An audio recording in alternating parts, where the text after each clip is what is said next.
Right. Let's go.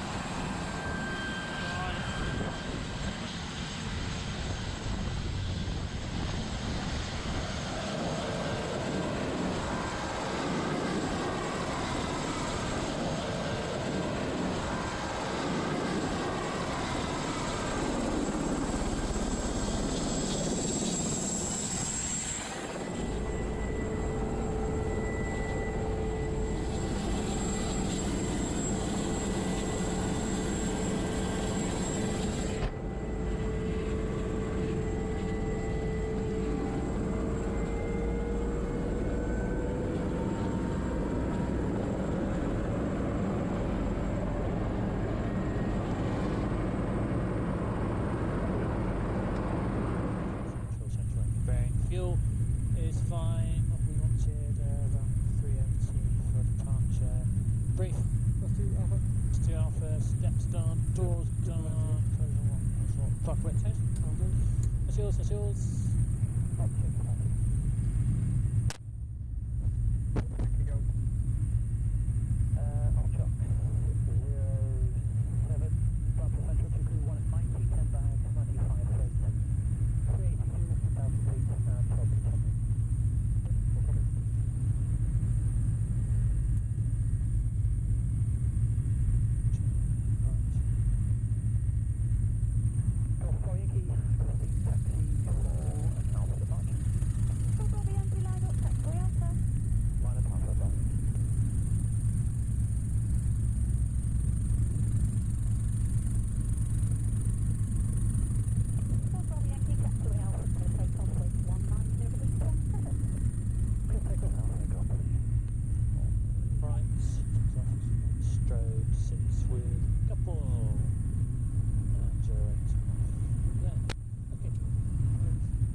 Right, level 25, please hold on.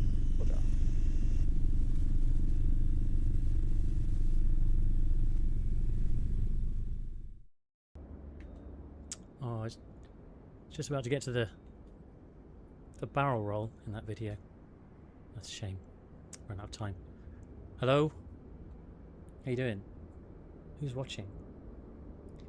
Welcome to a bit of a preview for the Dauphin, the 365 Dauphin from Taog's Hangar. I think a lot of people are quite excited about it. I'm very excited about it. Jeff, my engineer, he's very excited about it. We're going to show you the aircraft and all the hard work that the team's been doing on it. Answer as many questions as I can as well, and hopefully give you a good idea about what this about what this thing's about. Oh, that's a notification. That's why there's music. Oh, my notifications aren't showing. That is great. That is great. Wonder why. Sound low. Be careful. My sound is low. Okay.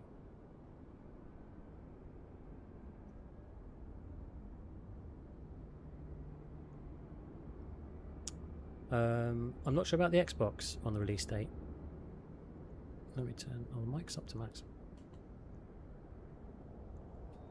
I'll speak a little closer.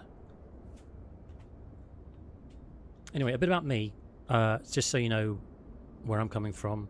I have been a commercial helicopter pilot for over 25 years, mostly offshore, in fact entirely offshore. I've flown Dauphin for about 6,000 hours in various guises, that's N, N2, N3. And I'm currently a line training captain on the 169. But the chance to come back and revisit the Dauphin was really cool. So it's like going back in time a little bit for me. I'm going to try and give you a bit of an insight, not just obviously from the point of view of the new aircraft that's coming out, but the point of view of somebody who used to fly it and the way we used to fly it. And like I said, answer some questions. Anyway, Jeff, thanks for your help. We just have a nice little chat. Oh, no. There it is. This is the CHC livery, and we're in utility spec right now. Okay, so there's loads of different... I say loads. There's a number of different options for variant and various different liveries within those variants. So we've got 8 seats in the back of this. This is the utility variant with the CHC skin. This is a real aircraft, or based on a real aircraft with a real reg, and yeah, she's ready to go. Let's wheel it out the hangar.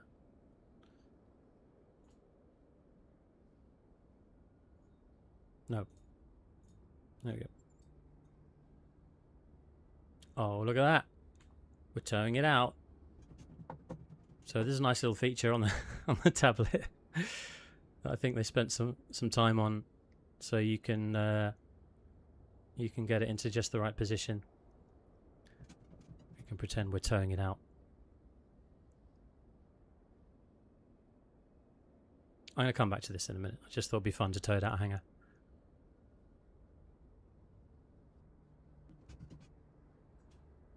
A bit more.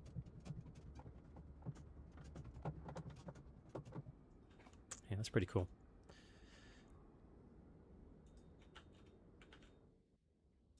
There we go. You know what I'll do? I'm just going to go to the menu for a second, and I'll show you what I mean. So this is what you'll get when you buy this fantastic aircraft.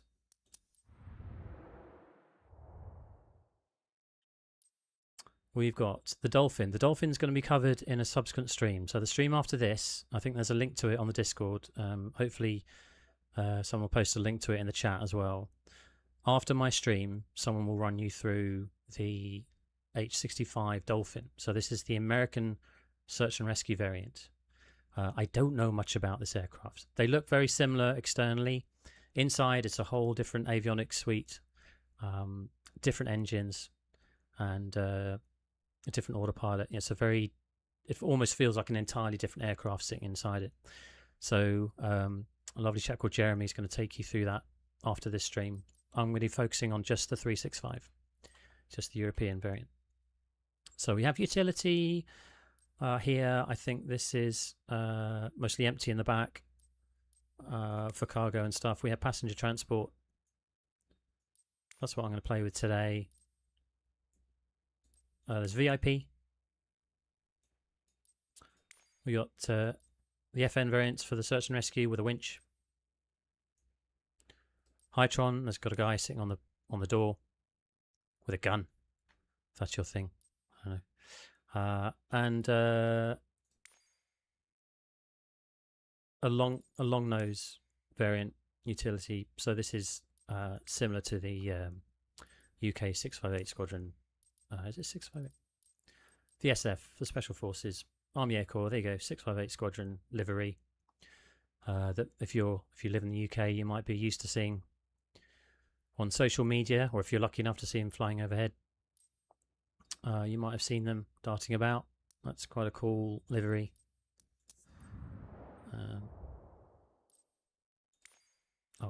I'll go back.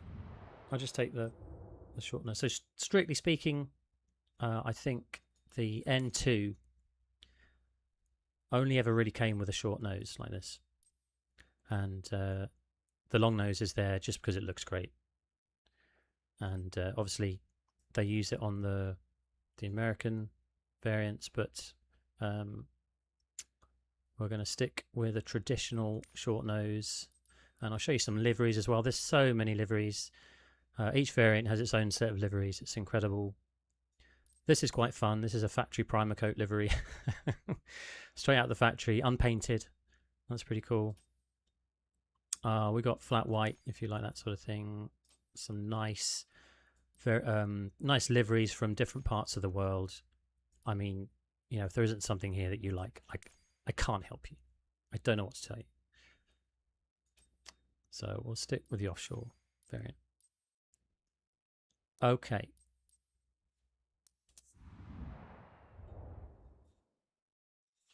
For offshore, you're going to want the passenger. Yeah, passenger for offshore stuff. So that's what, this is a typical offshore configuration. And it's what I used to fly. So let's get out on the ramp. It's going to be cold and dark. And I'll show you around it. The 155 is like a next generation Dauphin.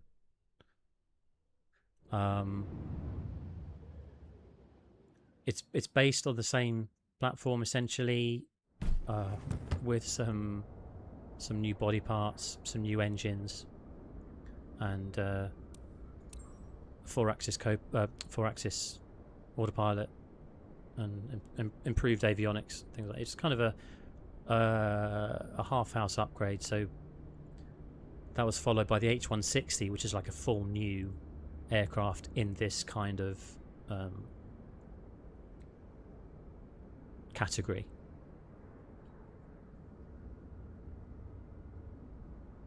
So let me get, as you'd expect, you've got openable doors here, there, and every which way. And if I could, I'm get crucified for not knowing how to open the doors. There's the boot. You know, I'm gonna put, actually, so these lovely tip socks and things, and the pitos. Let's get rid of those.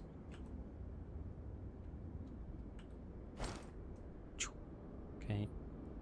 So we're here in Oxford. This is add-on scenery as well, because it's quite a nice Kidlington / Oxford. That's where we are at the moment in the UK. It's a nice little add-on. Got some nice details.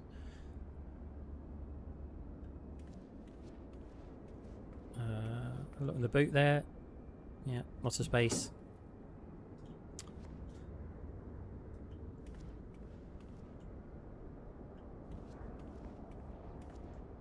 There's the trademark Fenestron from the Dauphin family and others. You can see some of the detail there. It is a gloriously detailed model. They've absolutely nailed it.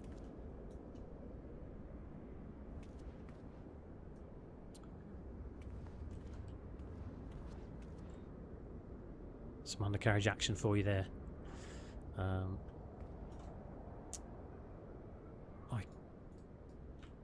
I need to find out how to open all this stuff because I can't remember. Alright, Neil. Neil's going to be flying with me today. Solid dude. That absolutely is, and I will show you that. So we'll jump in, and when we'll run through some checks and switches, and when we get to that point, I'll show you when we test the hydraulics. I'll show you the movement on the head. Yes, it is absolutely. It's a thing to behold. I'm saying. Right, let's jump in. Okay. There we go. There's the cockpit. The Dauphin sits in a really nice place. So it has automation to take the workload off the pilot, but it's not all singing, all dancing, go to sleep, and it'll fly you to Paris. So you've got to put some work in, but it's a nice mixture of sort of old school design and with some more modern autopilot elements. Lots of steam driven gauges, and it's that nice sort of size that you can sort of throw it about. It's nice, it's nimble, but it's also quite stable.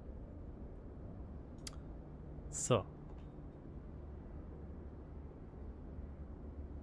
what I'm going to do is just grab. I'll just show you some details.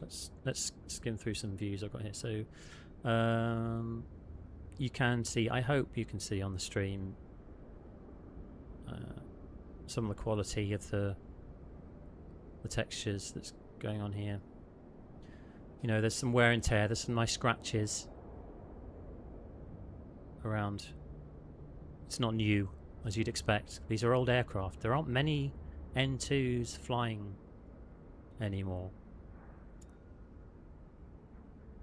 They're all sort of gradually being phased out as it gets harder and harder to get parts for them.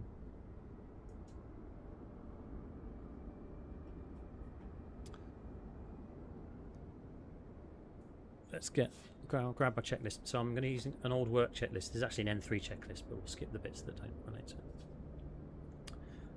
There is, actually before I do that, let me just show you. So on the top of here, you'll find a nice little iPad which has a number of important things for you to reference. There's setup with regards to some avionics options. So you can choose, if you subscribe to any of these upgraded Garmin units, you can have either the PMS 750 or the TDS 750. I've bought this one, so that's one I've got here. There's also a sort of old school option there. This is traditionally what would be fitted. Or actually, no, it's not. It just looks like it. That's a sort of an older, more period feel Garmin. Yeah, that's so. Yeah, there is an issue. Whoops, there is an issue with the.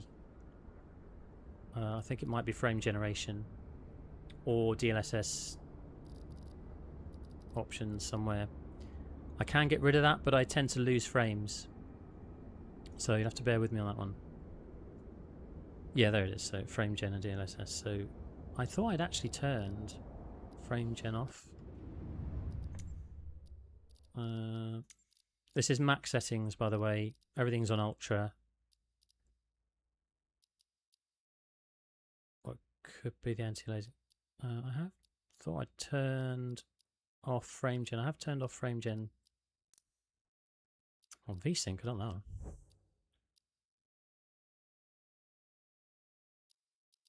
Low latency. Yeah. Okay.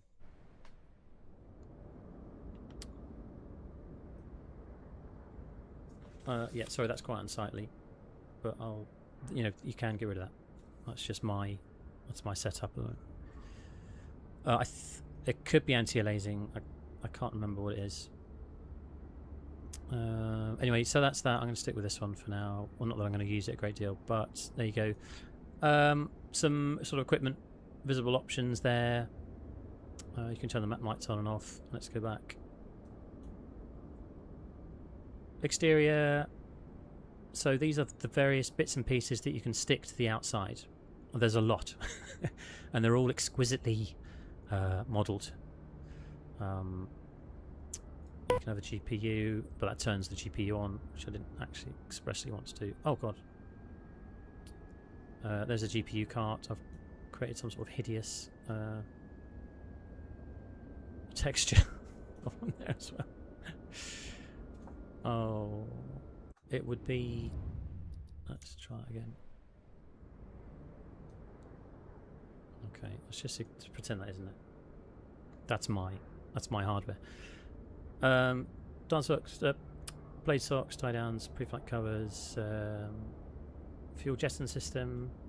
Actually, let's turn that on, because the fuel jettison does work, and you can see fuel coming out. I'll give that a go later, and some various other bits and pieces. I won't show you everything because I think you'll probably like to discover some of it yourself.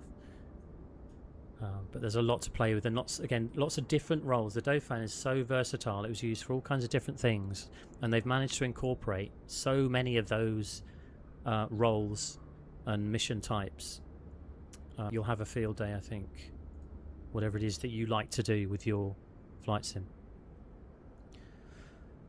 Right, there's some options here that relate to the way you control the aircraft. There'll be documentation out there, and there'll be videos on this, but I'm today using a spring-centered joystick, so I've got that ticked.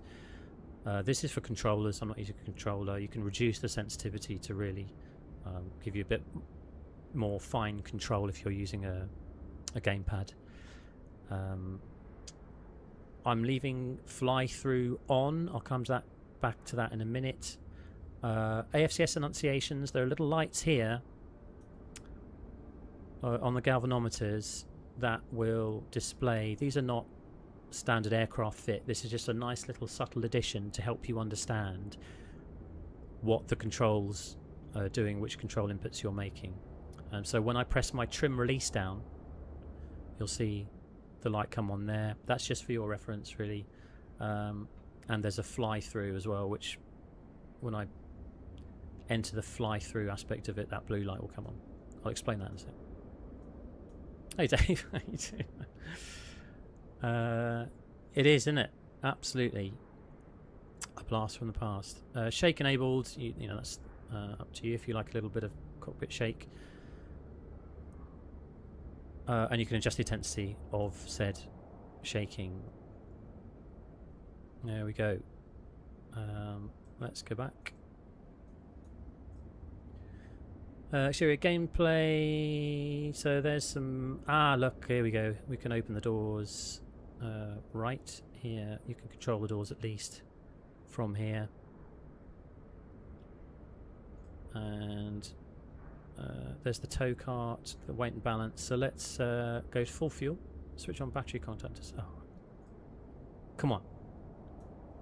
Alright, we'll turn everything on. Alright, Jenny's inverters are going on. Full fuel. And take a bit of loads up because I want the aircraft to be reasonably heavy. Load cargo, so a little bit under max weight. There's also a ferry tank as well you can add extra fuel into. There's also a dedicated panel for the upper modes, for the AFCS. And that is essentially a replication of what's down here on the main panel. Right, to tuck this away again, we click the bottom or the top right, and that folds away in... If I had a good PC, it would fold away in a nice smooth fashion, but it... Okay, so what's going on? Right, cancel the alarm. Close the door.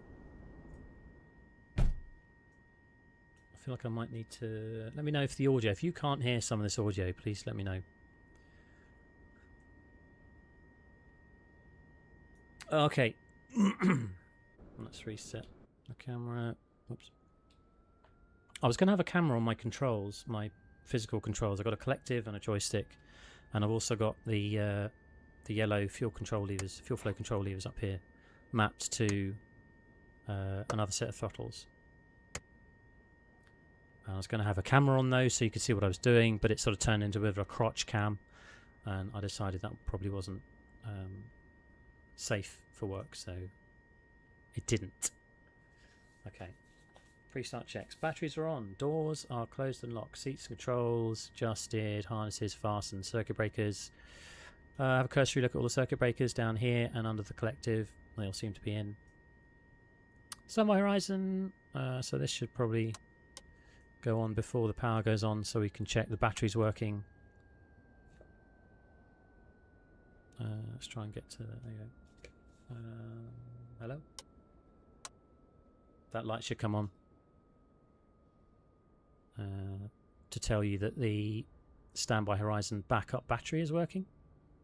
It's not coming on at the moment, just for reasons. Inverters are on. So this is the electrical panel down here. Inverters are on. Generators are on. Battery relays on and on. Wonder lights. So we've got 2 wonder lights up here, or map lights. Just drop my chain.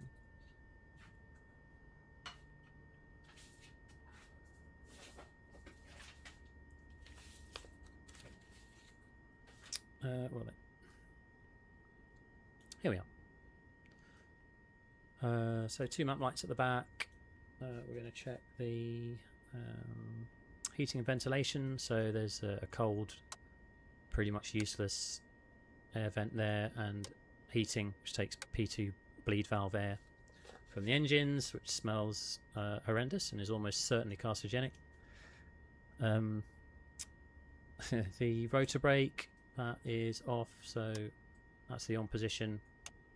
It's the off position. We'll check these already. That's fuel flow control levers. Check range of movement and put them back into the shut-off. I kind of miss these types. Yeah, there's something nice and simple and very readable about steam-driven instruments. Sometimes the ESIS stuff can be not quite so easy to instantly go to that bit of information you're looking for, in my experience. I haven't flown 139, no, just 169. So red handles should be forward. So these are the fuel shut-off levers in an emergency. You just pull that back and it just shuts the fuel off to the engine entirely. Switch views. So back to the overhead panel for instrument lighting. I've just turned that off because we don't need it at the moment. But you'll see there's a nice green glow behind all the instruments. As you would expect, seat belts, we can pop those on. We don't need the cabin light on. External lights, so we'll pop the anti-coal and the position lights on. Engine fire warnings, let's give those a test. Whoop. Ah, good, they've changed it to so fire and fail. Fire, and they're sprung, so as soon as you let go of them, it returns to the centre. And fail. Hide isolate. So just check that's. Oops, got it back to the overhead panel. That's isolation for the tail rotor to cut off hydraulic supply to the tail rotor in case you have a leak. So that's in normal position. Horn, that should be on. It is on. Mission selector. Do we have one of those? No. Trim feel on. I'll come back to that in a minute. Pitos, they're off at the moment. We don't need those. It's not very cold. Anything but. ATCs to normal. AVAD. We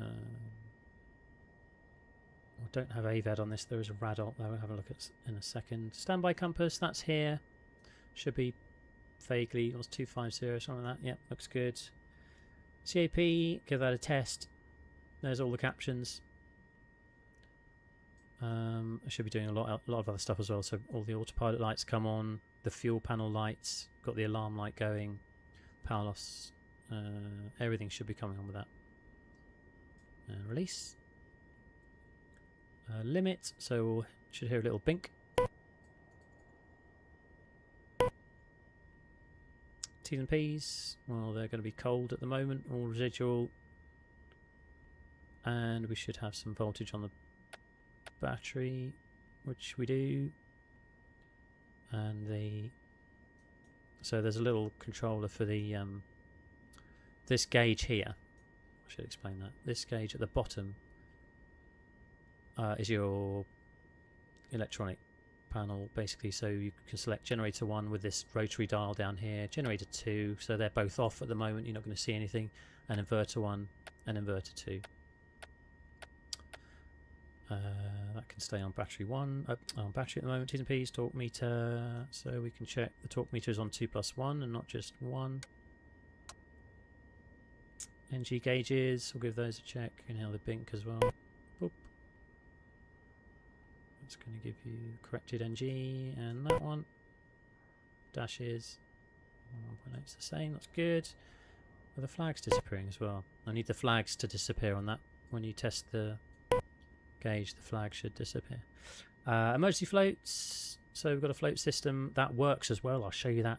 Remind me to show you that because that's quite cool. There's 2 systems, essentially one each side. We'll just check that it arms, checks the integrity of the circuit. When it's armed, if we push this button, the floats will pop out. That's external flotation device. Landing gear panel, take the pin out, and the pin gets stowed down here on the handbrake lever, which is quite a nice touch. That's a good place to put it. And we've got 3 greens and the lever is down. LG pump, so the landing gear pump is to normal. Servo cargo, we'll test that. Servo goes out, and we have overheat and cargo fire. That just tests those circuits, and release it. Limit load detect. Okay, so let's turn this pump on through emergency onto test. So this is the LG pump. It's the emergency landing gear pump, but it also serves to provide hydraulic pressure, which you should see. Okay, so there should be hydraulic pressure on number 1 here, because it's providing hydraulic pressure to the controls to give you the ability to check the controls on the ground. So we've got collective movement and cyclic movement. If that pump isn't on, these are impossible to move because you can't overcome the actuators by hand. And what I want to do is show you, show you the top of the aircraft as well. Where's my view for the top? Come on, there we go. Oh yeah. There you go. That is a fully articulated, fully modelled articulation of the rotor mast. The pitch change links collectively, and I think also you'll see as I move the cyclic round, they are individually modelled as you would expect each actuator to move as you move the cyclic. So it's not all done collectively. It's obviously slightly different. If you understand anything about helicopter aerodynamics, you need to manipulate the blades differently, and that is, as you can see, working when I push forward, backwards and left and right. The actuators are working differently to provide that control input once the disc's spinning. Beautiful. It is beautiful. It's hot. I am hot. Temperature wise. Let's get back.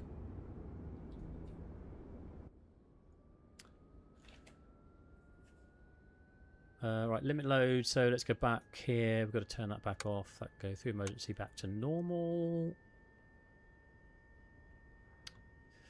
We've done that. Oh no, come back down here, sorry. Whizzing through the views, that's going to be vomit inducing for you, I'm sure. Clocks, yeah, we can check they're wound up, and they are, you have to wind up these clocks as a little nice little feature of the Dauphin, is that these are not battery operated in any way. You just have to wind them up like an old watch. and when they become unwound, they just stop, and you have to wind them up again. That's cutting edge. Emergency cutoff is up and wired. It's not wired, it's up. Anyway, this is the emergency electrical cutoff. If you actuate this, all the electrics go. We don't want to do that right now. AP switches. So this is the autopilot panel. We have 2 lanes of autopilot, 1 and 2 for redundancy. A number of switching options that I will run through in a second. The autopilot, if you're not used to helicopters with autopilots, again, because it's quite an old system, it's a little bit clunky and unintuitive, and there's an element of complexity to it. But I'll try my best to explain that once we're up and running. GPS, so we've got our 750 up and running. I'm not going to put any flight plans in or anything. Fuel panel. Let's go down and test the fuel panel. Here's the fuel panel. So fuel P lights are on because there's no pressure currently. We've got 4 fuel pumps, 2 for each tank, or 2 for each sets of tanks. All we're going to do is, as we turn the pumps on, we're going to have a look at the fuel gauges up here, and we should see pressure on the fuel gauges. So we'll go 1 and 2, both working on that side. 1 and 2, or 3 and 4. 2 and 4 actually, is it? 1, 2, 3, 4. Both working on that side. Off again. That's down. Fuel panel, radar. There's no radar currently. Compass controller as normal. CPI. Have we got a CPI? No, I don't think so. Not this one. That's a crash position indicator. It's like an emergency beacon. We don't have it here. Com 1, that's going to go on so we can get start clearance from whoever. Right, and then we'd be into the start. So engine start. So it's going to be a normal flight start on number 1. We're going to turn the booster pumps on. Again, gain volume up. Yes. Again, I was just going to say, if you can't hear, please let me know if this is not... I've got that way down. So I'm going to put it up to about 80. If it's too much, you can't hear me. I mean, you've got to, decide where your priorities lie. Okay. But I'm going to do my best to balance the volume, and if it's not right, please let me know. But you're going to hear the engines wind up hopefully now. We're going to watch the engine instruments. I'll show you up here quickly what I'm going to do. So what we got here is a starter button on the end of each fuel flow control lever, a little black button. That's the igniter, and that's going to start the engine turning under battery power. It's going to inject some fuel, and it's going to start the igniters. Eventually you're going to get the flame, and we're going to accelerate it, and we're going to hold this button, and I've got it mapped to a button on my fuel flow control lever. We're starting 1 first, that's that side. And once we get to 40% NG, we're going to let go of that button, and the engine is then self-sustaining. It doesn't need the igniters anymore. It can run under its own combustion process, and then we'll wind that up to flight by advancing this fully forward. There's 2 positions. It's very nicely integrated because they've included a notch position. So I don't have any notches on my physical throttle lever here, but I can see when it goes to the flight idle position because it clicks and stops.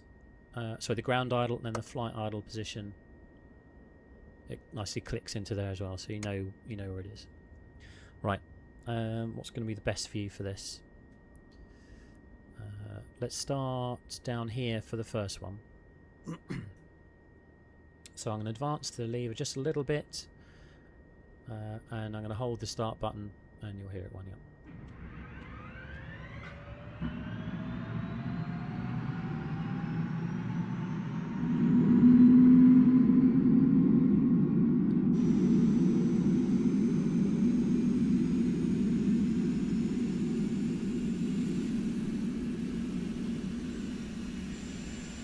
Too quiet, isn't it?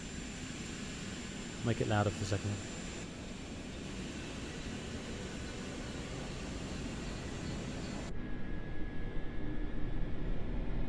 Right, Right, we're above 40. I've released the lever and I was going to advance that forward.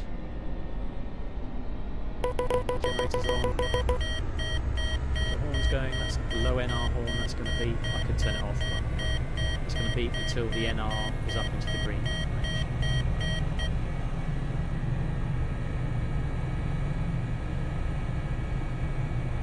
Okay, we're up and running. How's the volume, guys? It's quite quiet in my headset. So.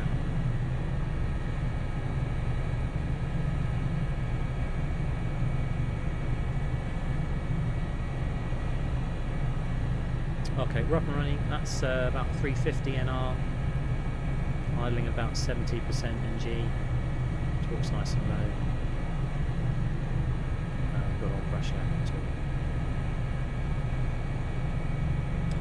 For this one, I'll show you the fuel flow control lever moving. So, up to that. You must be mad. It says it's green on my. I can turn it up. Actually, I can.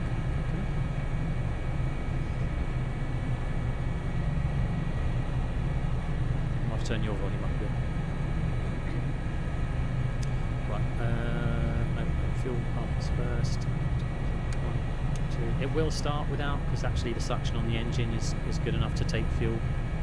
I need to speak loudly though. Okay, guys, it's up and running. Here's number 2. Start number 2. I'm just going to let you see the fuel controller. Holding the button, we're into the flight of the ground idle position. Pushing the igniter.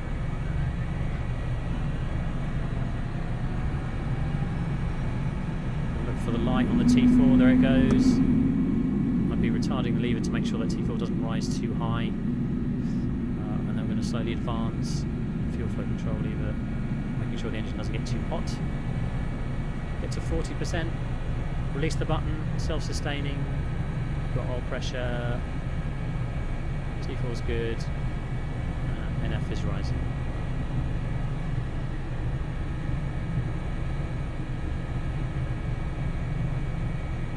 Engine's gone out, forward to flight, so they're both fully forward now. And NF is going to join the other needles. That's now both engines balanced and running. Okay. So it's a fairly simple start, right? All you really need is electrics, fuel, and use that starter button. Bring the lever forward, wait to 40%, let go of the button, and then the lever goes to flight position. Easy peasy. Post-start checks. GPU, we didn't use it, that's disconnected. Electrical system, we're not going to do that test. P2 valve leak check, we're going to do. Cut off, we're not going to do. I'd isolate. Suppose we can test that. Hide level, should get the hide level. And the servo lights, that's working as intended. So we're checking that cut-off system works well, and the lights have gone out again.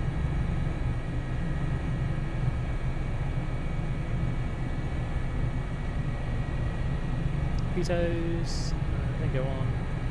Good. Rad out here, let's set, just turn it off, let's set, this is not the rad out unit I'm used to, but I'm going to set 200 on there, I think.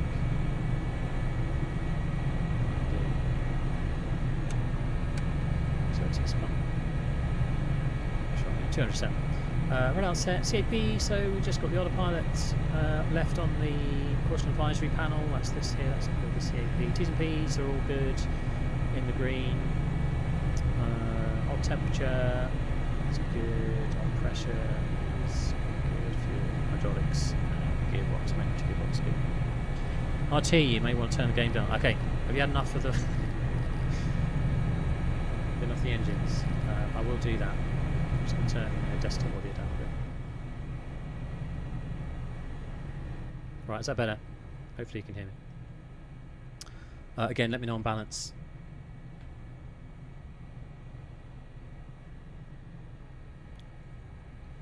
Let me know on balance. Right, rad out, CAP, T's and P's are all good, flight instruments. So 1013, I think is the pressure here.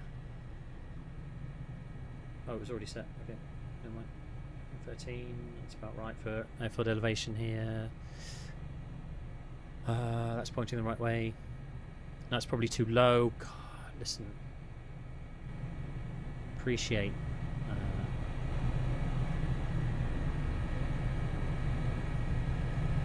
Trust the sound from external view, absolutely.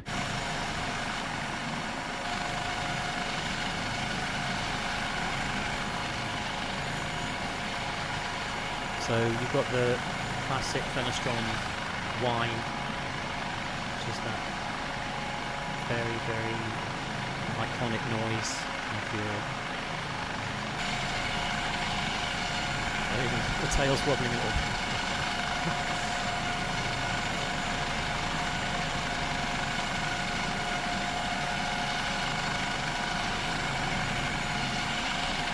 That's the fuel jettison nozzle. We turned that on, if you remember, on the iPad, so it's stuck to the fuel jettison. The sound's perfect. Yeah, the sound is Dauphin through and through. It's beautiful.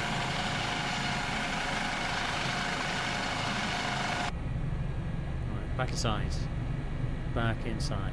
I'll give you some more external views. Don't worry, there's plenty of times to enjoy those. Actually, what time is it? Set journey. Oh, good, we're good. Okay, we've got lots to do. Hide isolate, beta's done, red out's done, T's and P's, flight instruments. Altimeter, set those. Servo cargo, just going to check that system. So we should have servo cargo, cargo fire alarm overheat. We should have servo as well. We need servo as well on that one. Servo overheat and cargo fire. Aux system, so we're going to hold this. This is going to test the auxiliary hydraulic system, which has got a 15-second delay on it. This is to do with the undercarriage going up and down. So if it fails to go down, it detects an overpressure in the hydraulic system.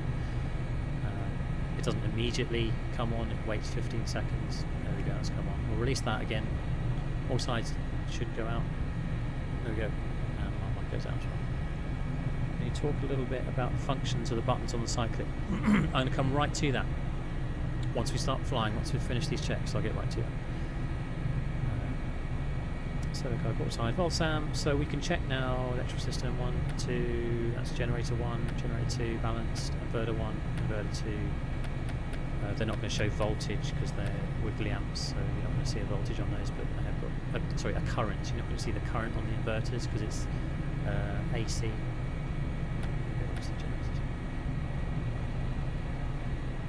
FCS, we can run the FCS test. So you're going to see this run a self-test now on here. It's going to run through all the self-test functionalities, and eventually, assuming it comes up with no errors, you'll get a 0 on here.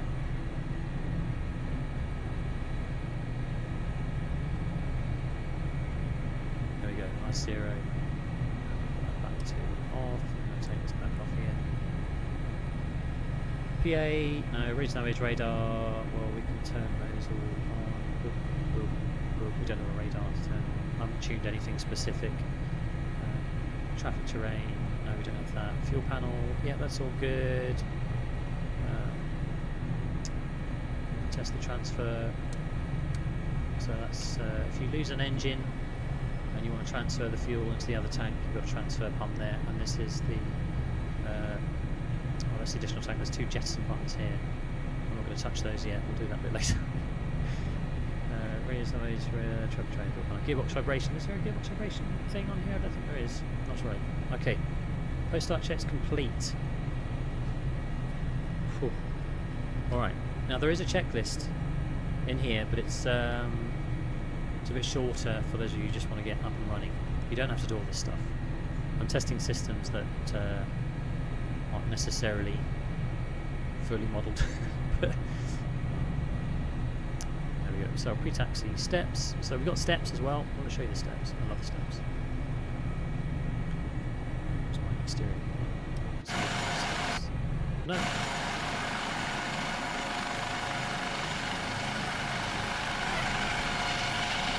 So there's the steps. We'll close those again.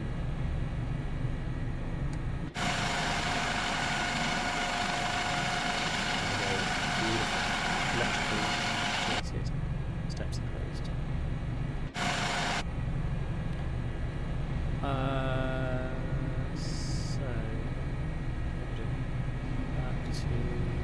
doors closed, 1 ITPs are all good, landing light. Landing light can go on, that's mapped to my collective as well. It's not steerable, but you can move it up and down. FCS is off currently, nose wheel lock is off. There's a nose wheel lock and the parking brake, that can come off now as well. We'll do a little bit of taxiing, I'll show you how ground taxis.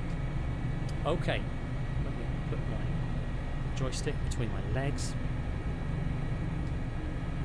So like I said, I'm using a sprung joystick, which isn't ideal. If you can afford better peripherals than I can, then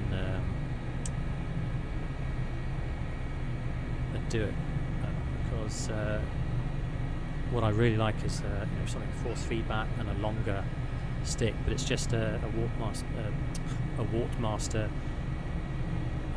Throtas hot dog joystick, and it's got a strong spring, which I don't like, and it's too short, so I'll have to do something about that. But anyway, it works. I've got a nice Verpil collective though, which I thoroughly recommend. That's changed my life. I bought that specifically for this aircraft because I knew it was going to be worth it. Right, so we can ground taxi. I'm just going to put the collective, the cyclic forward a little bit. Let's move this microphone back. I'm just going to take a little bit of collective, get it rolling. Let's move around. As I put right pedal in, I'm pushing the cyclic over to the right as well. There we go, we're ground taxi.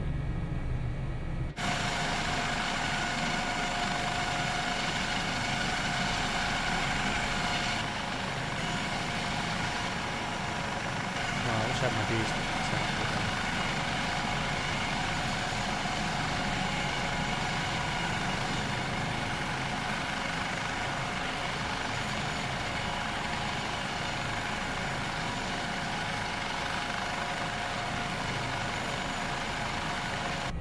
Could you not? When I go outside, I think it's too loud, isn't it? I can't keep turning up and down. I tell you what, when we're in external views, I'll just stop talking. So we got a nice little bit of shake on the canopy there. That is so true to life, I can't even tell you. There's adjustable head wobble and stuff. I've actually also got the what's it called? I've got a little bit of wobble on this as well, I think. You know this. You know what this is. I've got that. Anyway, that's enough ground taxi. A ground taxi is great, alright? You're going to enjoy ground taxiing around all the taxis. Anyway, let's do some before takeoff checks. Seatbelt notices are on, altitude's right, that's all good. Flight instruments set to check, radios, nav aids, transponder. Let's have the DME on as well, not that I'm actually using it. On my transponders here, isn't it? Of course it is.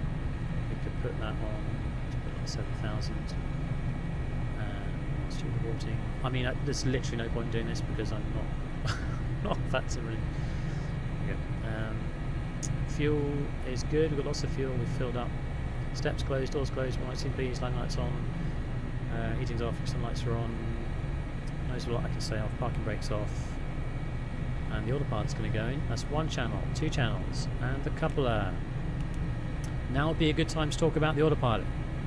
Okay, there's a number of different levels of automatic assistance that you have in this aircraft. At the very basic level, this is stability augmentation, right? It is just a damping mode. So when you lift up into the hover, the autopilot is going to take away some of that inherent instability that you have in a helicopter. So it's just going to damp the movement, it's going to just reduce that dynamic instability and stop it sort of running away from you. It's not going to do anything more than that. On top of that, and this is the normal mode to operate it in, with ASE as well, this is a next level of stability that is an attitude hold level of stability. So when we lift up into the hover, with this on, assuming no external disruption or forces, it's going to maintain its attitude. So it should stay there in the hover. You know, if nil wind conditions, it should just stay there. And you can move the cyclic to the side or to the front of the back and let it go again, and it will return to its memorized attitude. That's how we normally fly. Once you're up and in the cruise, we've got some upper modes. And these upper modes, whoops, wrong way. They're down here. This is your AFCS control panel. Just put the flight director on as well. When you activate this button, you need this button on because this activates or enables the upper modes, this couple function. You can have the coupler on, you can have the coupler off, flight director on. We have alt hold. That's just simple altitude hold. You push that button, it holds the altitude in pitch. Airspeed hold holds the airspeed. Heading hold holds the heading. You can adjust that on the control here. Adjust the heading bug. And then some of the approach and navigate based modes. VOR to track a radial. You've got a back course for the localizer. You've got the localizer itself. You've got the glide slope for the localizer. There's a vertical speed mode, so you can adjust this button here to adjust the vertical speed and hold that. And nav, if you've coupled up, if you've got a route in your FMS, you've got a nav hold. It's a 3-axis autopilot, not a 4-axis autopilot. What I mean by that is the collective has no AFCS actuation on it. It is fully manual. So you can have alt and heading, but there's no alt acquire, for example. But you can't have, so for example, you can't have alt and airspeed because it can only do one thing in pitch at any one time, if that makes sense. So if you're, I'll demonstrate this in a minute, but if you're holding 2,000 feet, for example, and you want to go faster, you need to pull up on the collective. If you want to go slower, you need to lower the collective. It's not going to be able to do it for you. Or you could have airspeed in, and if you're holding an airspeed, if you want to climb, you need to increase the collective. If you want to descend, you need to lower the collective. Yeah, so the H65 does have a 4-axis autopilot. Jeremy's going to cover that. It's a completely different autopilot system. I know nothing about it. And he's going to cover that in the next stream. So please hold on for that. If you are in the States and your heart is set on reproducing iconic scenes from Baywatch, please hang on for that.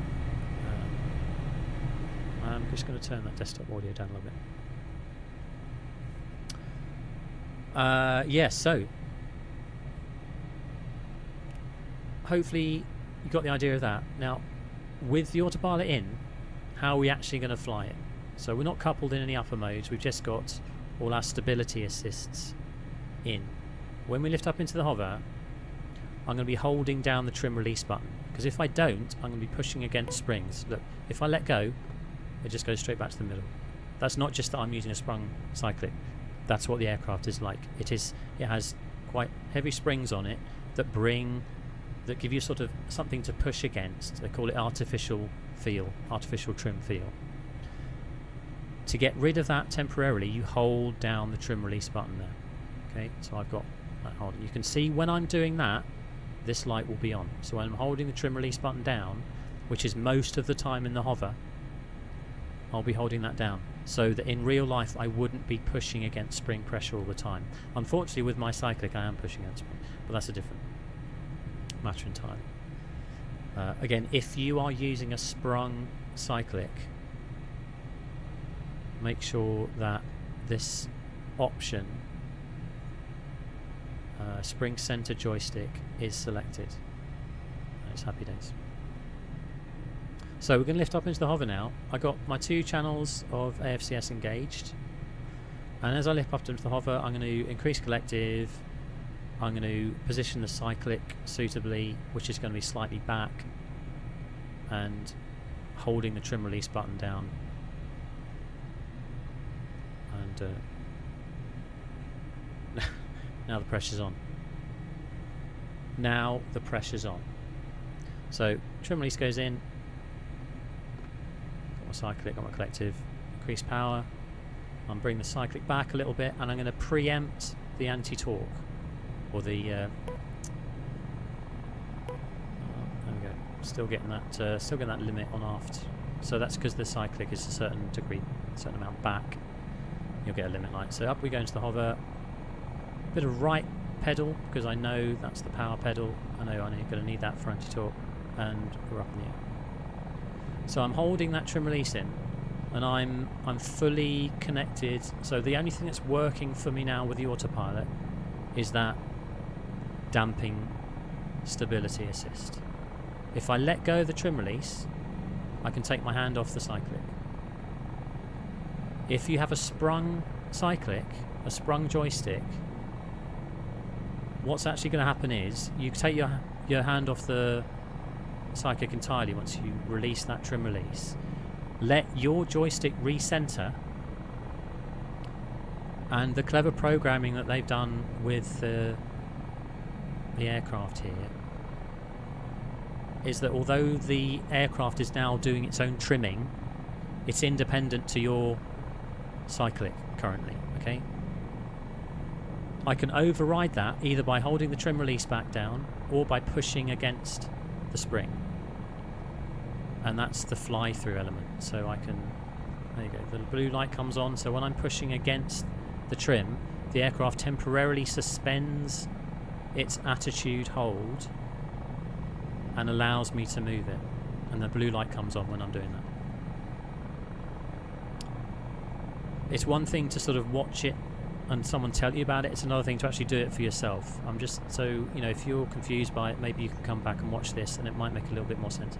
Right, I'm going to hold that trim release button back in. And it's a seamless transition, so you don't have to worry about where the cyclic was. You just press that trim release button in and you're back in the game. I think it's quite important to explain the mechanism behind controlling the aircraft. There's going to be plenty of external views, don't worry. I just want to get some explanation done, because if you're not used to the system, it's going to take you a little while to get used to it. Right, let's go to a runway.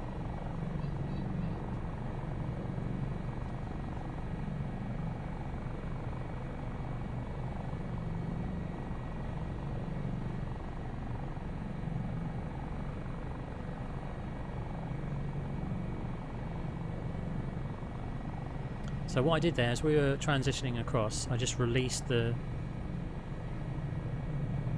force trim release and just let the aircraft hold its attitude.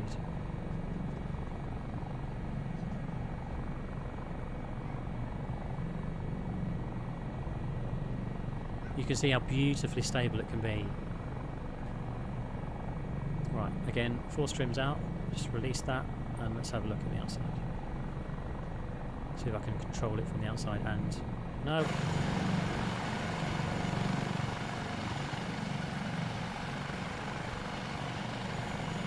So I can beat trim as well. There's a beat trim, which is the coolie hat on the top, just to make small adjustments.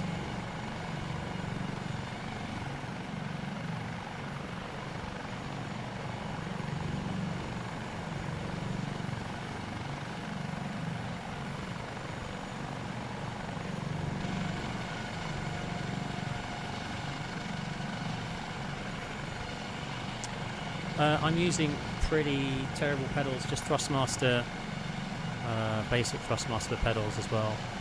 I wish I could afford something a bit more robust, but yeah, just some plastic Thrustmaster pedals. That's all I've got.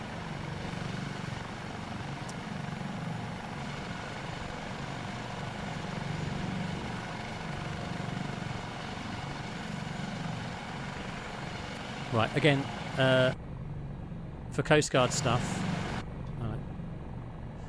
there's a stream following on after mine. If you're interested in the US Coast Guard stuff on the H65, next stream, dude. We're just doing the 365 N2 Dauphin for this stream. Okay, let's transition away. about 10 degrees from the hover attitude, nose down. Not that that's what I've done. Put in a bit of power, keep it balanced with the pedals. Accelerate.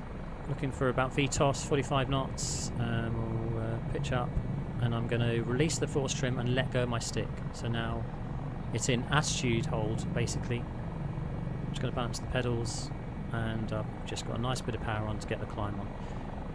So we can set now a vertical speed. Let's set 1,000 feet per minute on the VSI, and I'm going to engage vertical speed by hitting the button on the panel here. He says.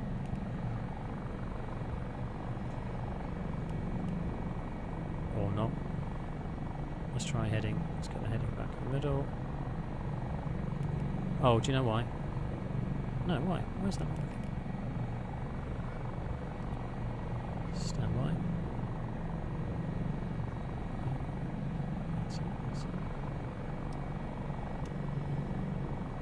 Why are you not work? Speed's too low. Ah, possible. Possible. Okay. Get above VY. Right. Vertical speed. Heading.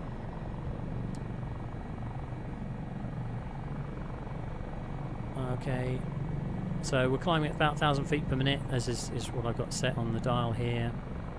If I change that, it's going to adjust the pitch of the aircraft to match it. Again, the power is not going to change the power for you. You need to do that yourself. And it's holding the heading and roll.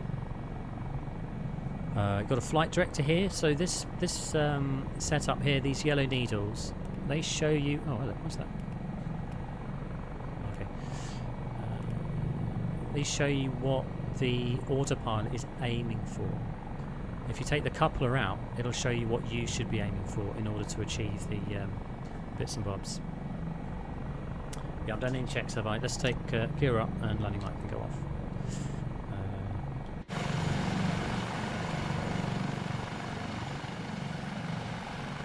Show you that gear again.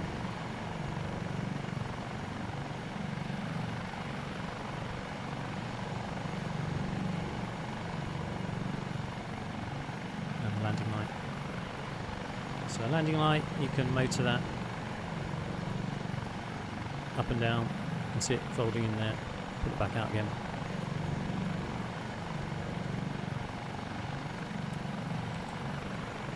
And gear up.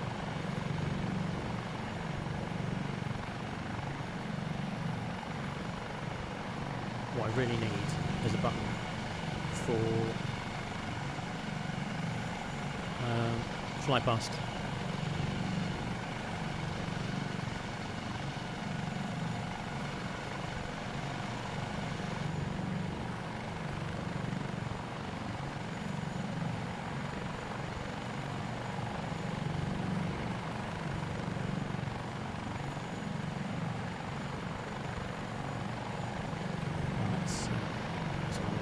Helicopter, isn't it? That view. Okay.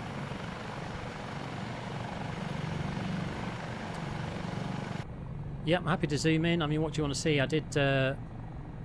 We went through the start procedure, and I showed you some of the cockpit detail there. You can see it's very nicely modelled. Lots of little wear and tear bits and pieces. The textures are fantastic. It's a AAA studio level of texture realism, I would say. Right, let's okay, we're going to 5,000 feet apparently. That's a bit of power, so I want to go a bit faster, so what I need to do is just pull in power maybe less abruptly than I did. And hit out. No, I'm too slow again. I have to help it out.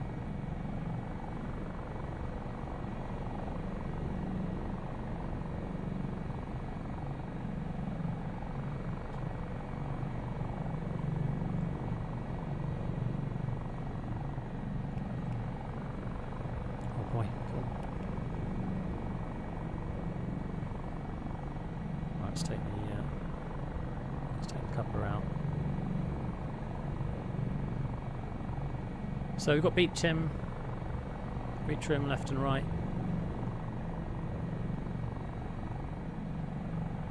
for roll, and obviously forwards and backwards.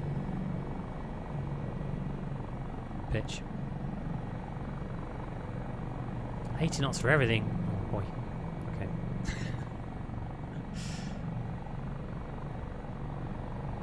So you get the idea about the upper modes, I think.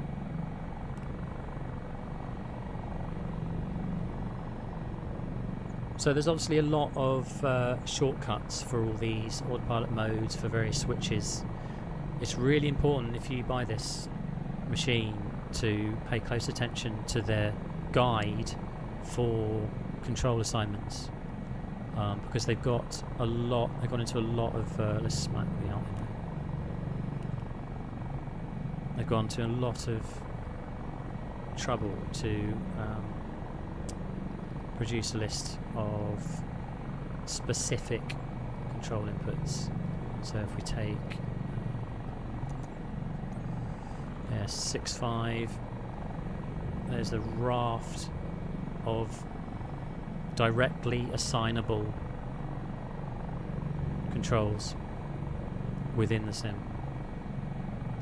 I don't have a tiny fraction of them assigned at the moment, but they're there if you want them.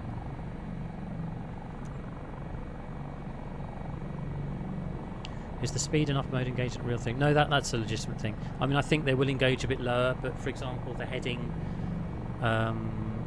hold, the minimum use speed is VY, which is 75 knots. I think we'll engage below that, or it will be active below that, but you're not supposed to use it below 75 knots. So we got out hold in. Let's get.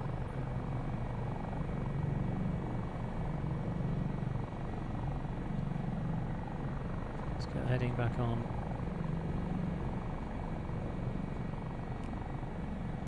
Heading back in. So if we are coupled now in 3 axis that's available, 5,000 feet, we've got heading, we can waggle knob around like that. If I want to go slower, what I'm going to do is just push down on the collective gently so you don't sort of overwhelm the system, because what it's going to do now, because I'm reducing the power available, in order to maintain altitude at 5,000 feet, it's going to start to pitch the nose up. And as it pitches the nose up, the speed's going to come back. And that's how you fly the Dauphin in autopilot. Coupled modes. And it'll shoot an ILS. You can fully couple up to the localizer and glide slope. It'll fly the localizer, obviously, in roll. And it'll fly the glide slope in pitch. So if you're coming down the glide slope at 140 knots, you're going to have to lower the collective to slow it down. You want about 100 knots for an ILS. Yes, so again, back in here, in the ever helpful iPad, if you don't have a spring center joystick, untick this. And if you're not using fly-through, you can disable that as well. Does that answer your question, Stephen? Can it fly an RNAV approach? It can fly FMS guidance. So if you put an RNP in here, an RNP approach in here, it'll fly. It won't fly the vertical profile though, I don't think, because its modes are really only vertical speed and localizer. It won't fly a fully coupled FMS approach. But you can fly an LNAV. You know, it'll just fly a CDFA LNAV, and it'll hold the nav track for you and just set your speed, lower the lever, and get the whatever rate of descent you're looking for to hit those heights.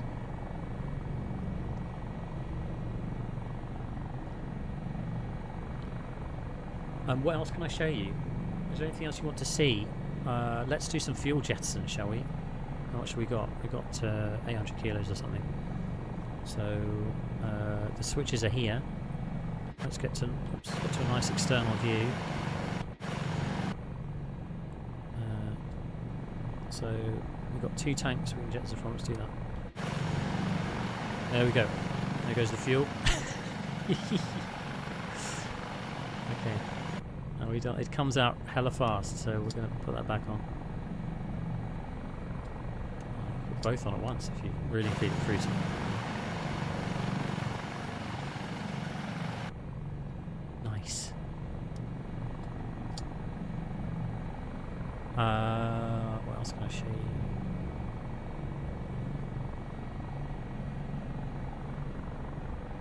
do the floats in a sec. We'll do that towards the close of the stream because it's kind of turned. Auto rotation. Okay, let's try that.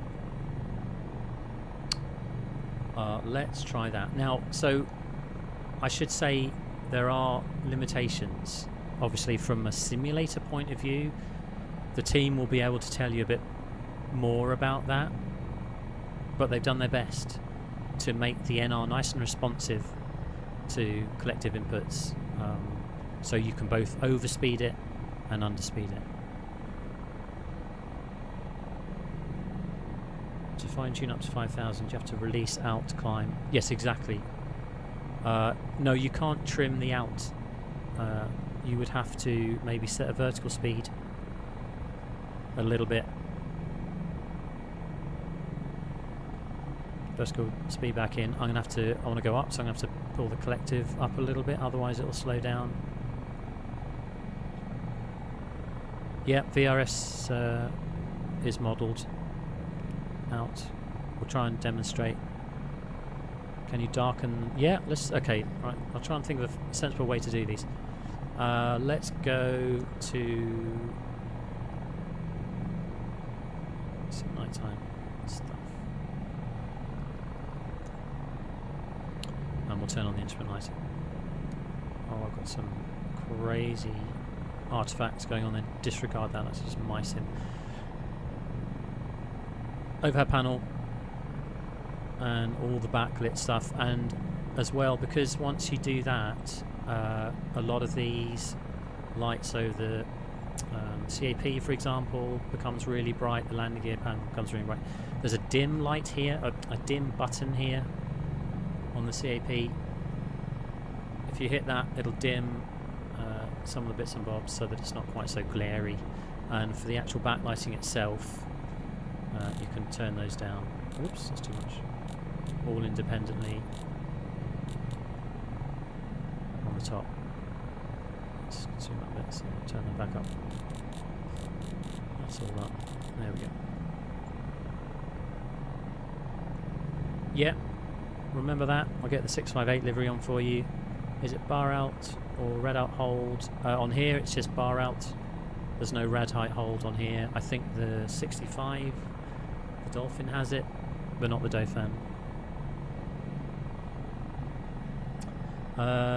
Where are you, Fargo? Whereabouts is that? Okay, what's the next thing on the list? Are you happy with that? It looks so cool. You know, again, the lighting is just so nice. Really nicely done on these old style instruments. Let's get rid of dim. I'm going to go back into, oops, back into day. Oh, the spotlight, yeah, let's do that. Well, I can show you externally. We'll turn the landing light on. There you go. It's pretty cool.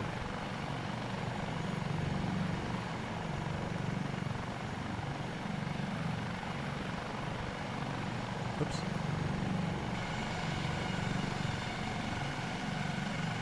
And you can obviously motor it up and down.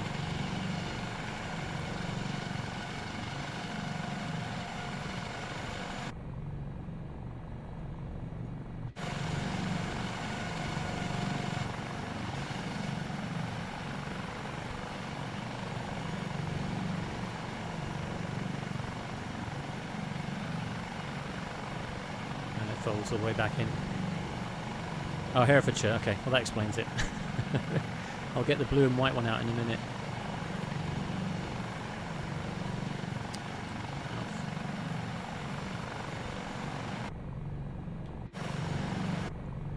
Floats, I will do the floats, I promise, but we'll do that towards the end. I suppose I could just reset the thing. You know, once the floats are inflated, there's no there's no putting them away really. Let's do some vortex. Try and get to vortex rings, shall I? Somebody asked about vortex rings thing. Right, so there's a shortcut. There's a button on the collective, on the cyclic, sorry, which releases the upper modes only. So it just takes out the couple of modes.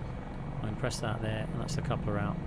We're back into a manual flying now. No auto hover on this. Again, I think the American HH65 Dauphin version has that kind of stuff. That's in the next stream. How far away is that? So you've got about 45 minutes for that one.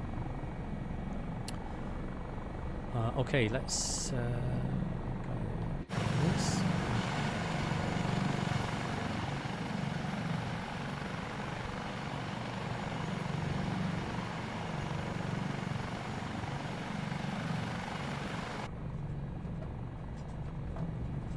It's fine.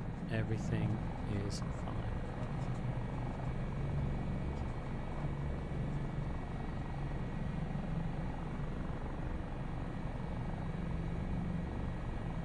Okay, let's try then. Let's bring the speed back.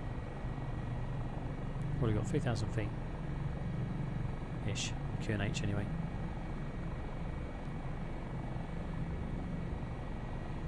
Nose up. I'm lowering the collective so we don't balloon up too much. Okay, put the wheels down. That's the landing gear warning telling me below 55 knots that the landing gear isn't down. Check landing gear, 3 greens, warning light goes out, and there we are. So we've just started a descent now.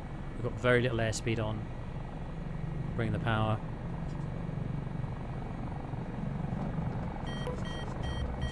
Drooping the NR. I'm not quite sure if that's what we're looking for. Let's try and slow the collective again.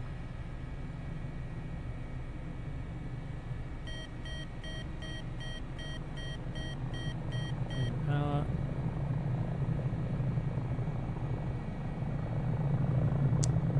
I'm not sure, someone might have to tell me how to induce the sim version of Vortex Ring.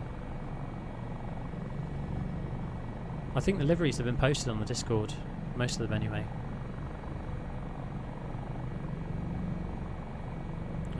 Let's get back up. Let's get the power back in. Let's get up, do a bit of auto rotation.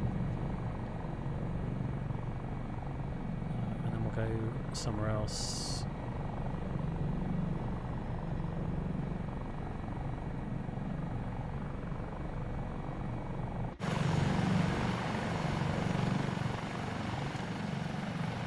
I just love how this moves in the air. I mean, it just looks just so realistic, so authentic. No aspect. It's just beautiful, absolutely beautiful. One engine. Yeah, we can do one engine. Okay. Fine. Let's get, sorry, it kind of stutters a little bit every time I switch between these. Let's just bring the speed back on a little bit. I'm going to lower the collective so that we don't over torque. Over torque, there we go, that should do us. And I'm going to bring one, and just bring number 1 back to idle. That's the NR horn telling me that there's a split, a torque split. So number 1 torque, that's dropped back. NF has split away from the NR, so we're on one engine now. Just increase a little bit of power, fly very happily on one engine.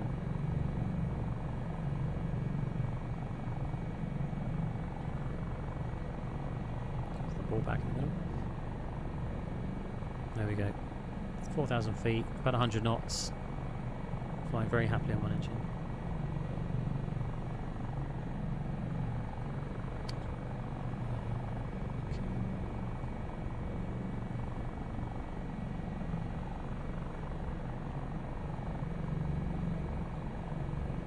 Let's just turn it off.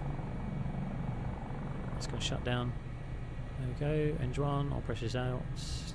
Cancel the alarm. Generator's gone offline. Got the buzz couple, so that's coupled both generators, buzz bars together now, so that number 2 is doing all the work, and number 1's completely winding down. I'm not sure what the wind's. I think I put wind to 0. Anyway, I'm going to shut the second engine down, and then we're just going to auto rotate and see what happens. Okay. Number 2's off. So lever goes down, slight pitch up to catch the NR. Get the NR back into the green. That's the low NR horn. NR's back in the green. I'm going to pitch for 75, which is the best glide speed. So a bit of collective there now, just to maintain that NR without rising up too high. And we're going to look for somewhere to land. 75 knots, speed's still coming back. NR's good, speed's good. I'm looking for a field. Okay, I'm just going to pitch the nose down a little bit, keep that speed on.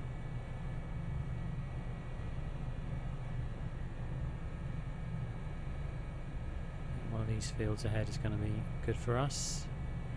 Roll it out there, 75 knots, NR's contained. Try a relight maybe on the engines, mayday, mayday, mayday. Golf November Charlie, auto-rotating to a field somewhere in Oxford, I don't know where I am. Cancel the alarm. 1500 feet. We've got some trees ahead, it's not ideal.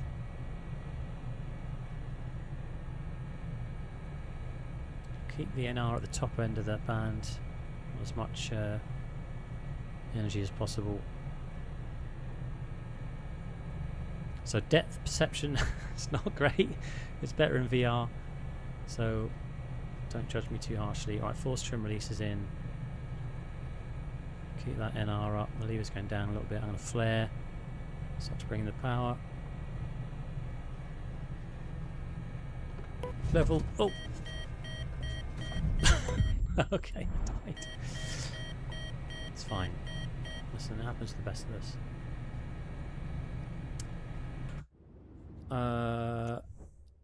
Let's hang on. Let's go end flight. Let's go to my home. Oops.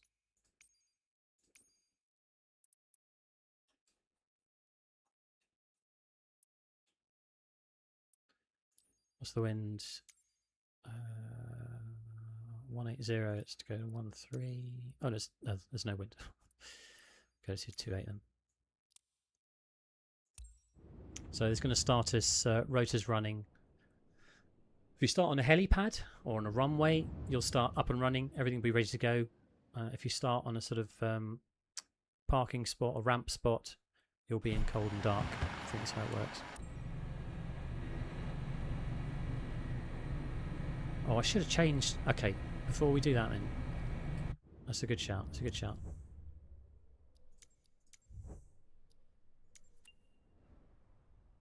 Let's change liveries. What liveries would you like to see?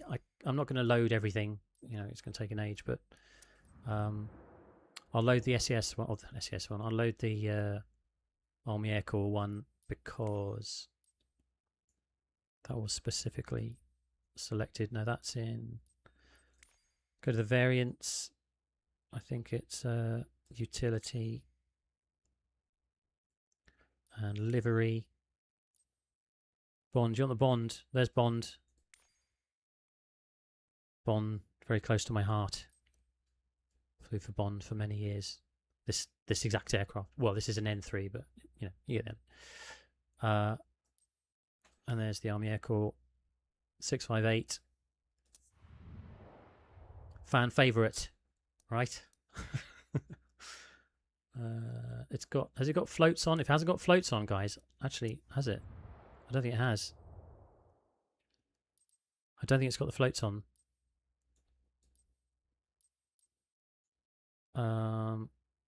So that's a problem. Or has it got the floats? Or they're just not modelled? Taog, has it got the floats on it? I can't see. Usually it's got these patches. It does. Okay, right, we'll do that on. Save them back. Save them back. We're just going to fly offshore and we'll go and put it in the water. It's livery agnostic. Nice.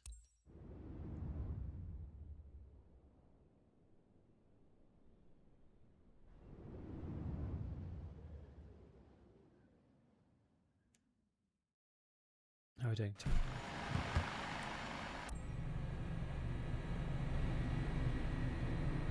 No, that's okay. Well, some of the 658 aircraft have floats and some of them don't. So it's a tough call. Right.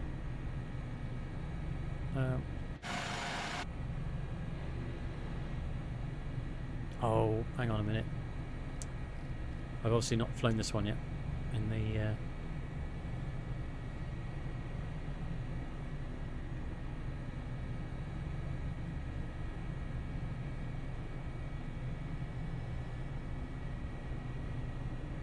sorry, I just need my views back.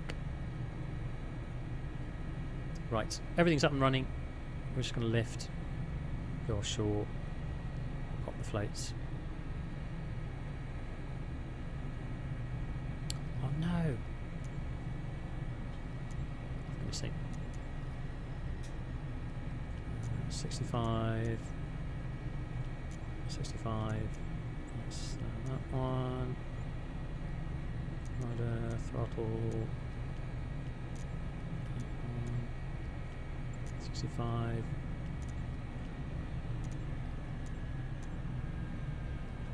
Shit. Let's just shut the engines down. 65. No, that's fine. Okay, it hadn't carried my see, because they're different variants that doesn't necessarily carry the controls. I'm just going to reload that very quickly.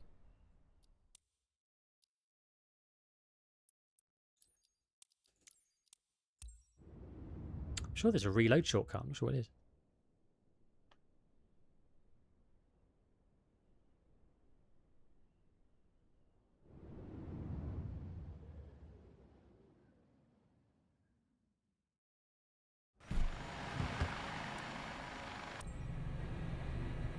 Right, let's go.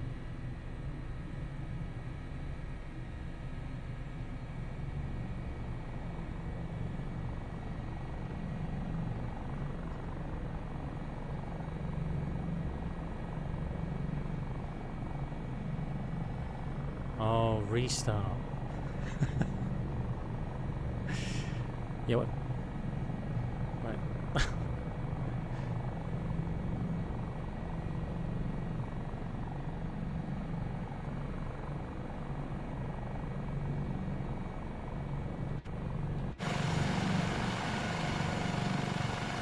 Oh, do you know, I don't know the button bound. Floats, I need a float button. I could do that right now. Okay, hang on. Quick stop, quick stop. No, not the frame drop. NR. Tango November Charlie. ATC services terminated. Good day. Wait a minute.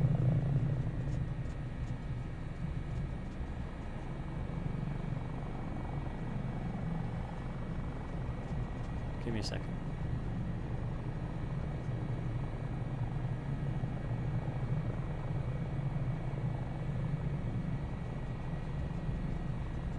Okay. Yeah, that's just up the road. Right.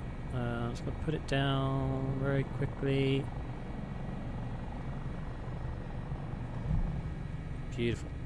I'm just going to bind. I'll show you a little binding. I want it on here. If we search for AS365, you'll find all the specific bindings, and I want the floats, because you're going to want to watch it from the outside probably. Floats, hello, floats. So it's cut off, vertical, all pilots.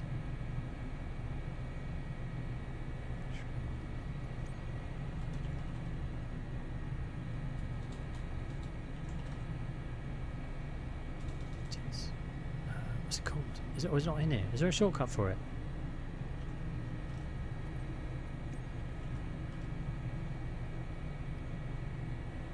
Otherwise I'll just punch it and you can...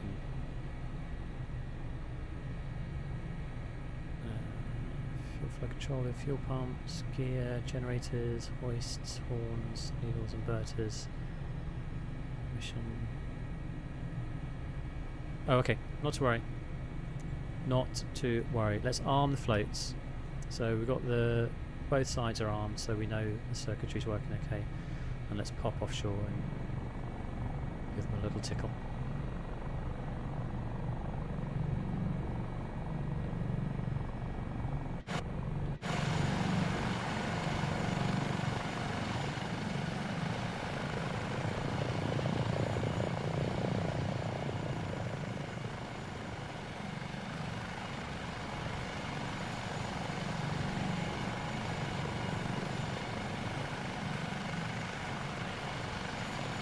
Yeah, it's Blackpool, yeah.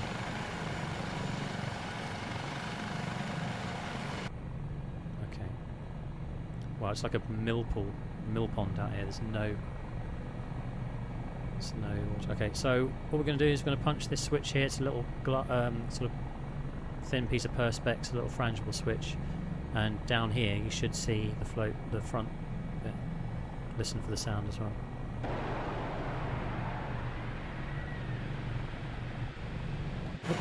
There we go. There she is. Inflated. Beautiful. Let's see if it'll land on the water actually.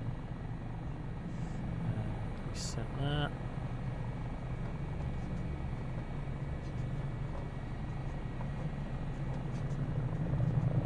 I have to watch the rad height because I can hardly tell how high I am with this water surface.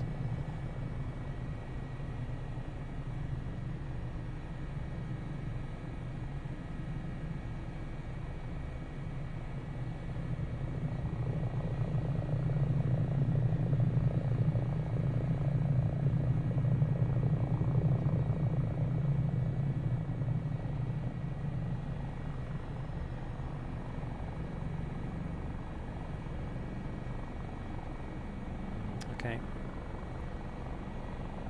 Whoops. No.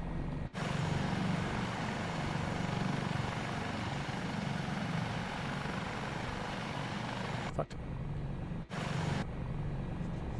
Oh god. Oh, my views are not helping me. Damn it.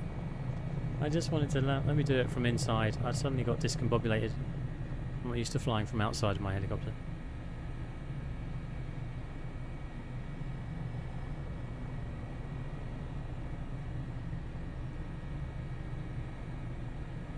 No external life rafts pond. No, well, because it's on the N3s. The external life rafts were on the N3s, and this is quite specifically an N2.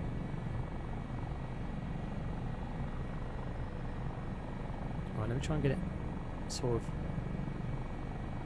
stable there, and then switch to external.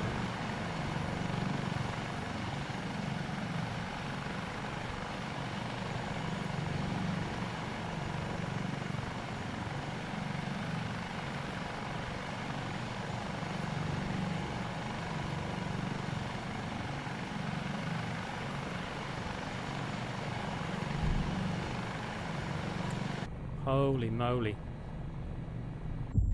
Oh, okay. I mean, you know, let's pretend we landed in the water and we all lived happily ever after.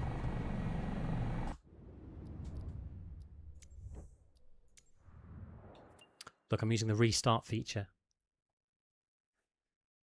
Does it work? Alright, what have we got till Jeremy's stream? We've got half an hour. What can I show you that will make you buy this helicopter? What do you need to see? Do you want to see another livery?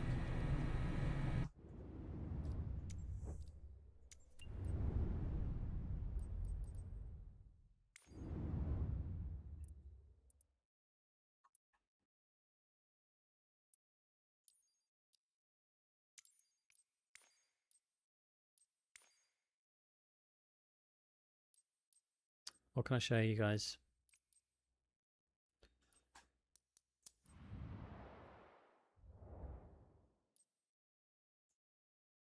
Again, the H65B, that's coming in the next stream in 25 minutes. So if you love the Dauphin, if you love a bit of Baywatch action, then hang on for Jeremy and he'll take you through that. Is there a winch function? Yes.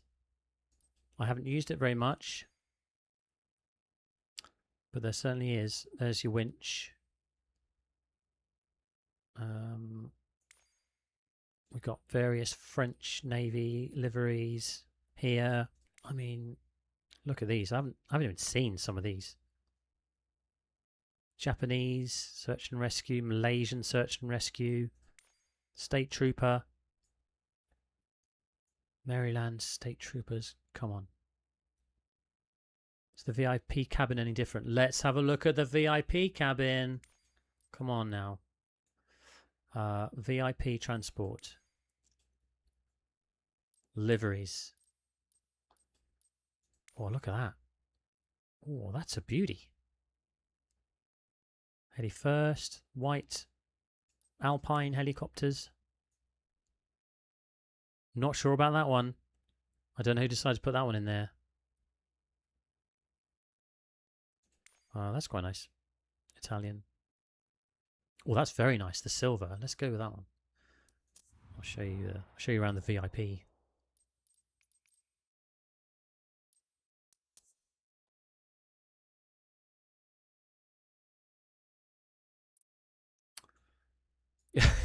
Okay.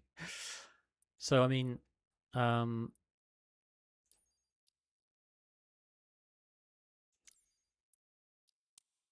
this is, I think, the team would agree, as they've told me, their most ambitious project yet. And if you've experienced the quality of the add-ons from these guys before, then it's that plus, you know, it's the best. It is the best helicopter add-on currently available for Microsoft Flight Simulator 2024, hands down.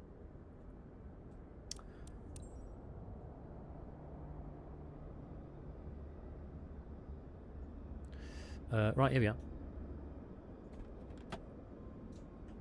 Seats. Lovely, shiny, leatherette. I don't know. Seats in there. It's nice, isn't it? And a little fridge, maybe, or something.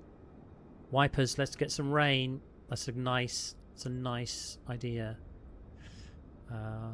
Let's get the. Let's get the rain on. Oh baby. God, close the doors. Ah. Close the door. It's raining. I can't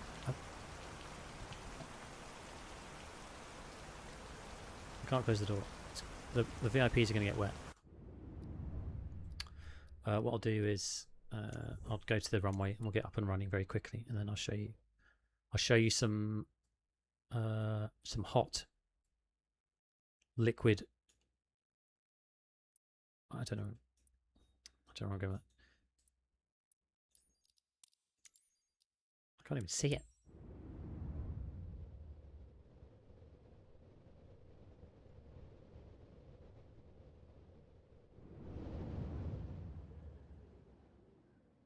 It's probably just me. It's probably a user error. It is in most cases I've found. Okay, my collective is through the roof. That's normal. Oh, maybe I'm just picking up. Okay. Oh no, it's because it's a new type again. Guys, that is a problem. Terminated. Good day. I bet it's terminated. I believe it's terminated. That's what I want.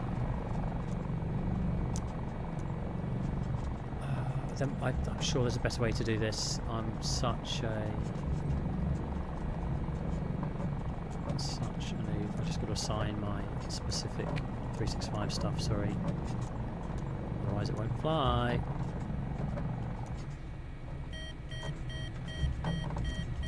Whoops. Fossil.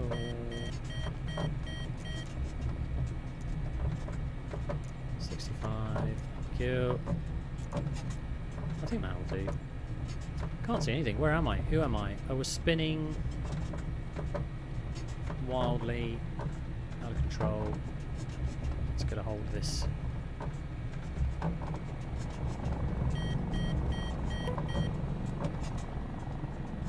That's a minor overtalk, but don't worry about it. Let's try and fly through. Get some speed on. Oh, there we go. That's the aerodynamics kicking in.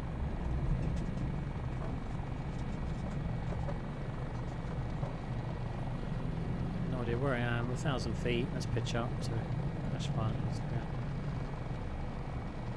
Yeah. Okay, we're back a bit. So stick that on there. Got the power to hold it. Everything's fine. Okay, wipers. There you go. Can't really see anything there, can we? Let's try getting rid of some of this.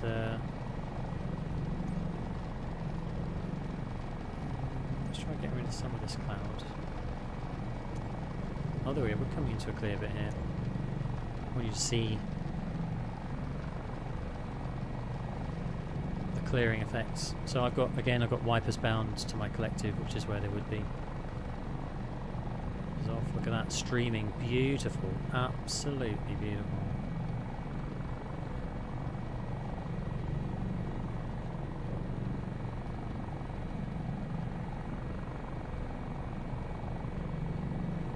I think it only took them 5 minutes to do that. Was that right? 5-10 minutes to put that in, as I understand it. And the rain stopped.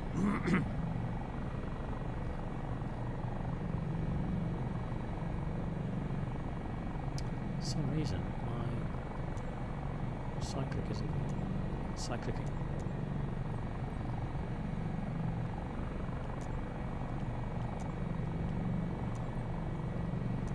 Maybe not. Okay, that's fine.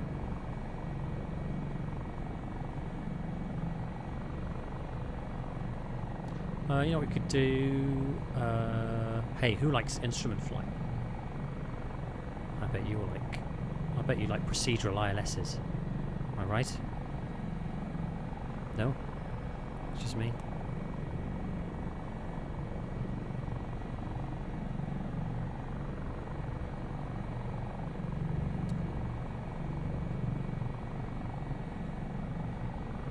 Okay, what do we got?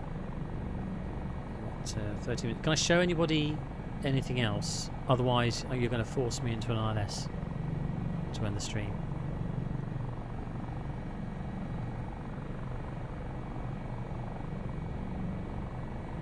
I need to load my...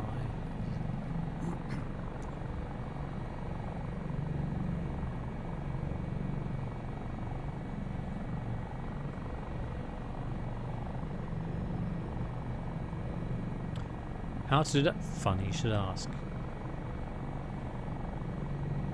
I'll tell you. Are we back in my view's back? Yeah.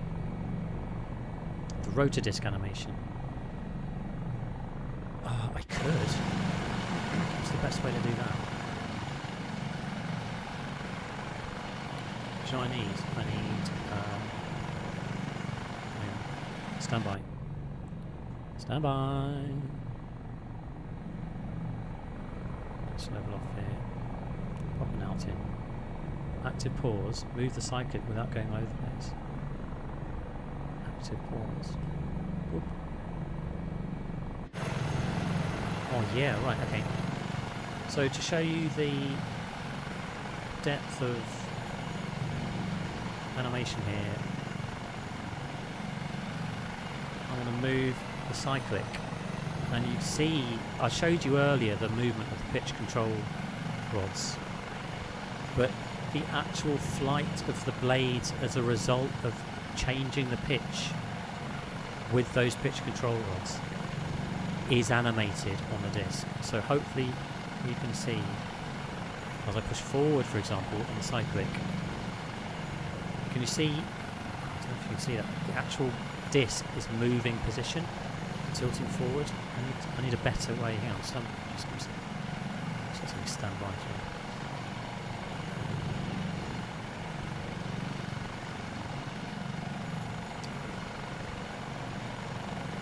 Let's get ourselves in a sort of very much side on.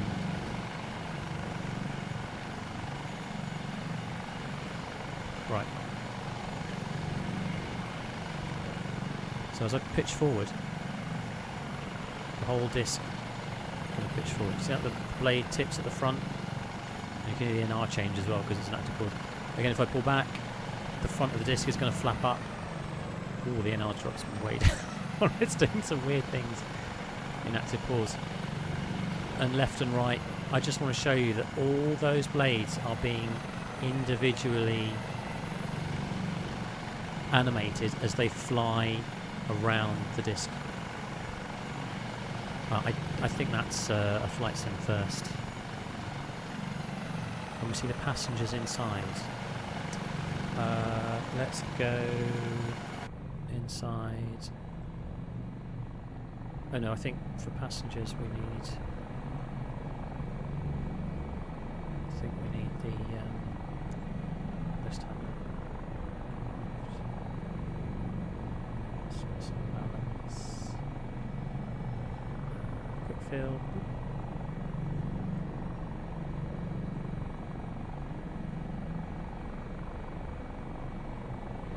Hi. Oh.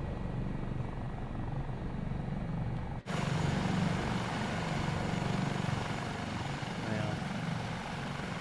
They're having a lovely time. Actively paused. So you've got passengers there. I think the Dolphin in about 15 minutes. The Dolphin stream, he can show you some of the winchmen and the Hytron men with guns. Probably in that stream. It's coming next. Let's go off pause. Hope nothing crashes. Look at that, seamless, absolutely seamless.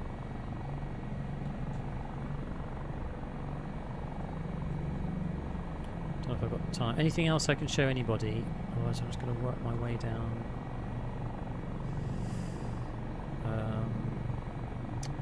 108, 15. That's VR1. 108. 15, 3. Oops. Oh, come on. 3. 18 on there.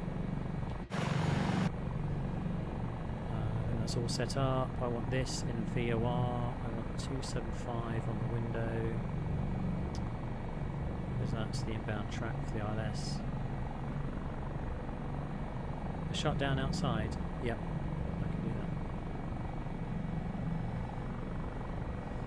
that. I can do that. Oh, I've got to stop pressing that button. Okay. So where are we? Blackpool's over there. I need to turn left towards the beacon. We've got 6 miles. Put the map on here as well. Not that I need it because I'm super duper. Instrument rated guy.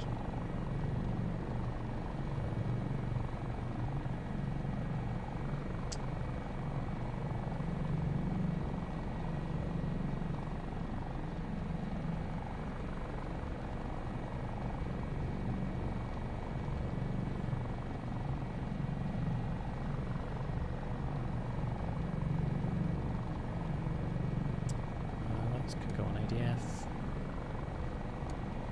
Oops. So we've got 2 selections for what we can display on here. The main beam bar, of course, you can either have it in nav for sort of FMS navigation or VOR indications, or FMS, sorry, and or VOR indications in the VOR. And suddenly here you can select the ADF needle, which I've got here for the beacon at Blackpool, or VOR2. So we'll set up an ADF, I want ADF on that one, VOR on that one. Just so they're the same. We've got 4.5 miles as your range to the currently selected VOR, and we're tracking towards the Bravo Papa Lima to go outbound. Where are we at? 2,500 feet. We should be at 3 really, so let's... in fact, let's descend to 2, we can just stick to 2. So I'm going to select, say something sensible, 500 feet per minute, vertical speed. There. And the aircraft's going to descend. I'll reduce the power a little bit to help it down so we don't pick up too much speed. 3 miles to run. Needle slipping out to the left. I'm going to let it do that because we should be in 30 degrees really, within 30 degrees to go outbound. It's outbound at 09. Gosh. is where I'm not. No, no. That's where I'm not signed into Navigraph.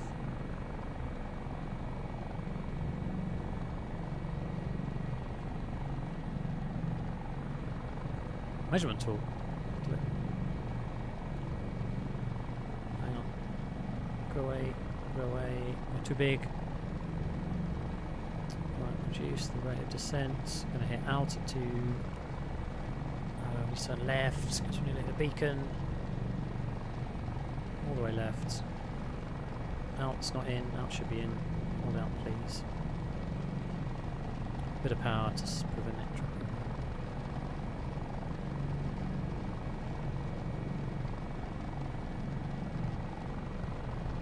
0.8, there's the needle swinging as we go just to the north of it. We're going to want to track 092 outbound.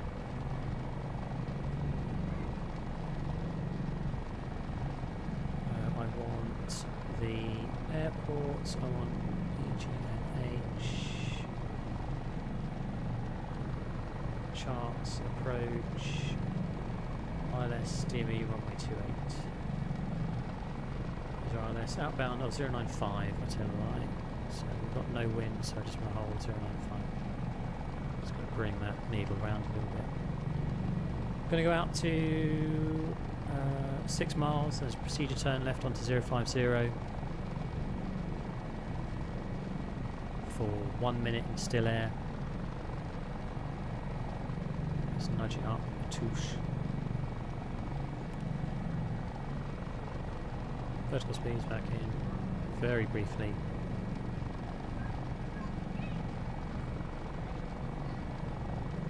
Out, back in at 2. Just a little bit of fluctuation on that. Okay, 2,000 feet. We are getting that track back in.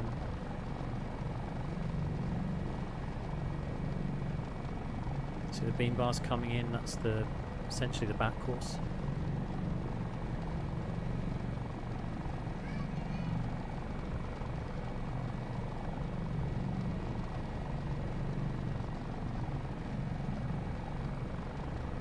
And there's the clock here, so if you push the button on the clock, you'll start the timer. If you push this button again, it'll stop it, and push it a third time, it'll reset it. Not much to see outside, really.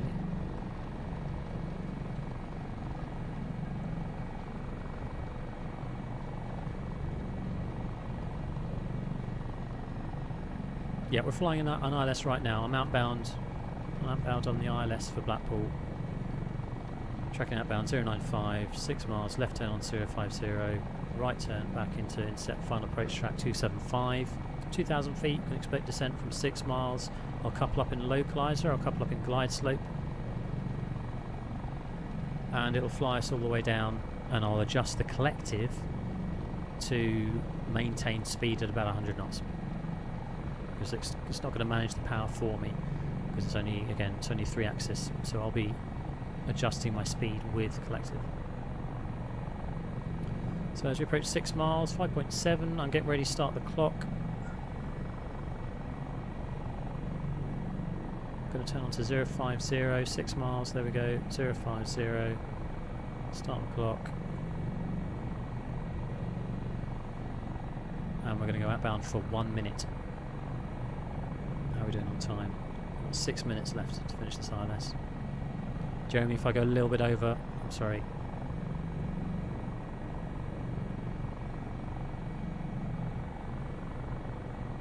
Is my fuel very low? No, I've got about 600 kilos. My fuel gauge, about 600 kilos. Lots of fuel. It's about 2 hours flight. Probably, give or take. Right, start to, once we hit that minute, I'll start to reduce the speed, we'll turn back in, and then we will arm the localizer and glide slope.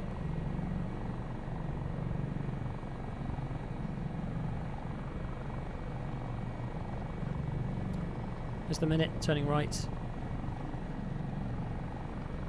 So that's the auxiliary fuel It's like a ferry tank, which you can fill up as well. Just going to lower the collective now to reduce the speed. The autopilot's going to maintain my 2,000 feet. And I'm turning the heading bug round to a decent intercept heading.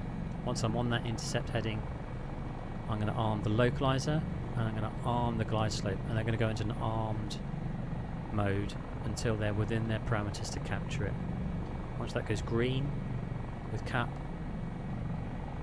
it'll be flying the ILS for me.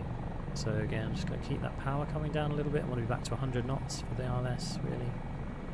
It's going to roll me out there.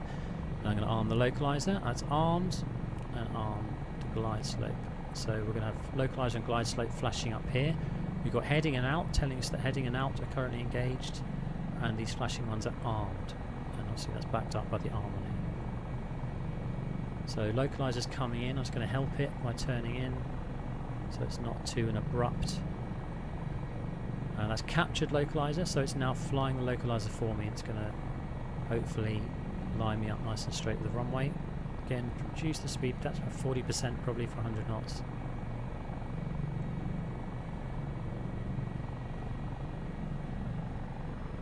We haven't done any approach checks or anything. I think the landing light's still on, the gear's still down, so we're all good. I've done 0 checks for pretty much this whole flight. It's fine. Right, nicely on the localizer, we're going to expect a descent with 6 miles. So what we're going to do, we're back at our target speed, 100 knots. Once the glide slope captures, it's going to lower the nose to capture that glide, because that's all it can do. It's only coupled in pitch.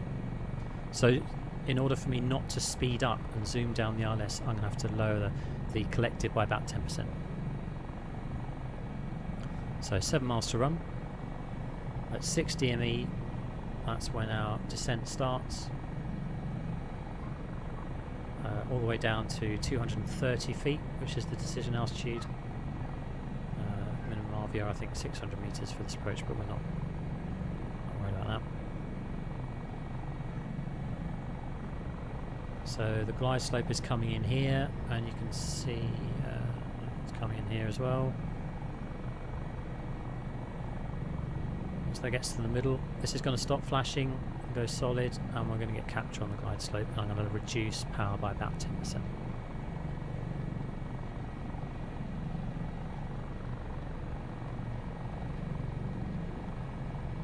Okay, that's captured. Reducing power. That's going to prevent, as it pitches the nose down to hold the localizer, that's going to stop it from speeding up too much. So there we are, descending nicely on the glide path, nicely on the localizer, speed stable. Jobs are good. So it's now flying the ILS for me.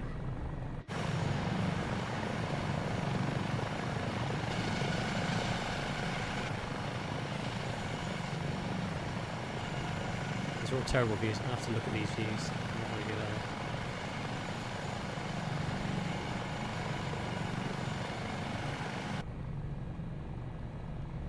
Oh, it's raining. I better turn the wipers on.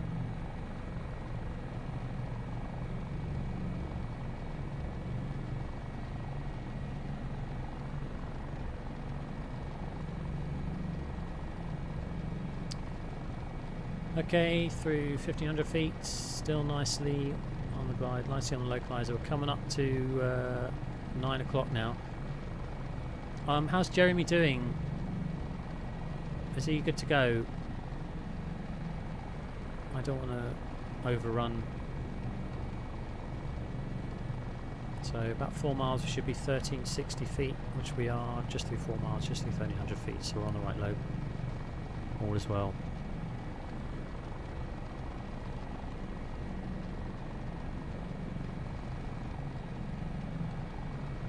If I just cheekily finish off this ILS,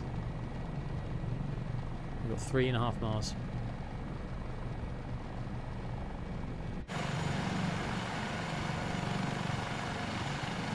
This weather's rubbish, I'm glad we didn't on this. I was ready to go and wait for your landing. Okay, thanks. So we'll start to look out, because we're going to want to pick up any visual cues.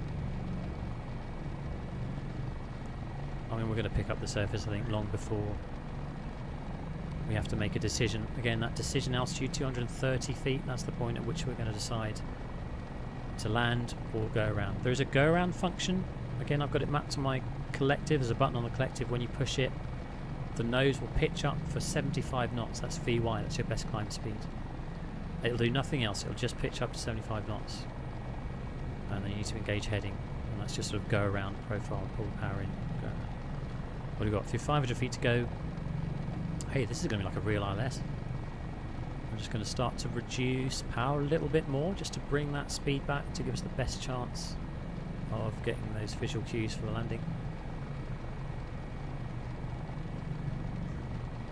200 feet to go. And at the bottom it will auto level at 50 feet. Should auto level at 50 feet. This is going to be right down to minima. It's awesome. Picking up some lights now. It's 100 feet to go. And I'm picking up the leading lights. Pitch is going a little bit squirrely. Might have to help it out here in a second. I don't know what's happening. Pitch. Let's take a coupler out. I'll take over from here. my sim's lagging. Seems to be lagging a little bit. Anyway, that's minima. We decided we're landing.